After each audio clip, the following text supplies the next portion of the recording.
We've been receiving 400 to 600 calls a day that are strictly COVID-19 related.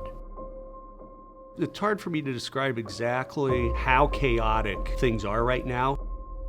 We're doing 50 COVID-19 disinfections a day throughout the country. We are on the front line, and we're going into the hot zones of infected areas.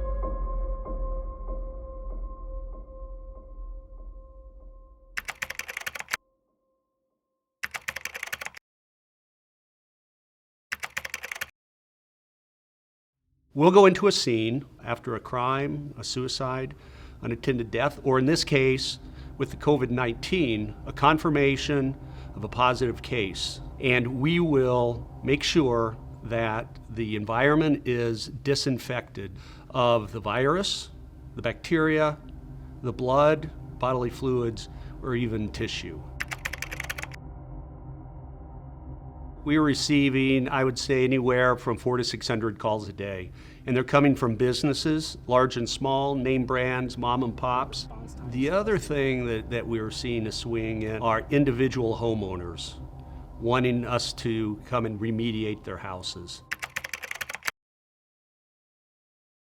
So when we go into an environment that needs to be decontaminated, they'll have their personal protective equipment on, they'll have gloves, they'll have booties, they'll have a respirator.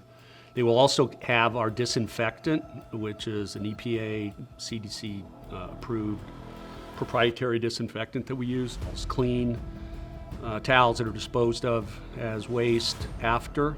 We're working on the high-touch areas first. It's because of the infectious nature of the virus. Virus is a protein that sticks to a surface. The actual the protein, can live on a surface for up to 17 days. We know that airborne, it can be floating around, so to speak, for 3 hours.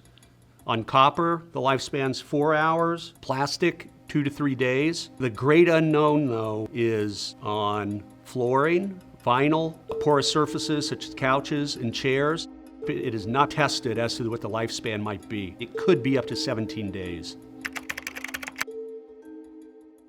Say you order for delivery food and it comes in a container. I would wipe them down, honestly. I'd keep them outside. There's a couple of websites, how to wipe down your groceries, how to wipe down your produce. One would be that just open your windows and let the place air out. It's been stated that the virus on certain surfaces could live up to 17 days. So do not take the advice. The material that is used to disinfect, do not throw it in the garbage.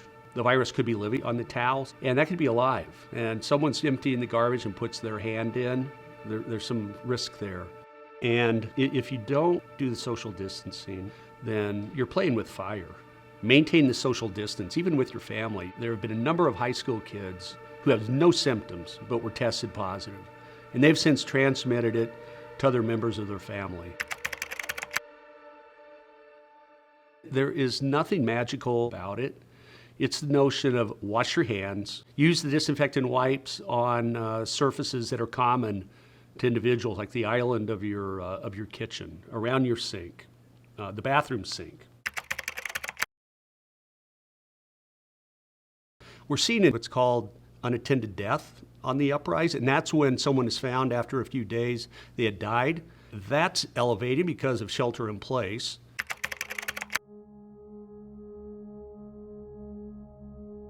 One of the core reasons our company came into existence is through the AIDS epidemic. Individuals want to make sure they were able to be really, really confident that any bloodborne pathogen like HIV was killed. We've always viewed ourselves as second responders. COVID-19, the strange thing about it, it seems to be incredibly contagious. There is a global and a national pandemic. I think that's unparalleled since the time of maybe World War II.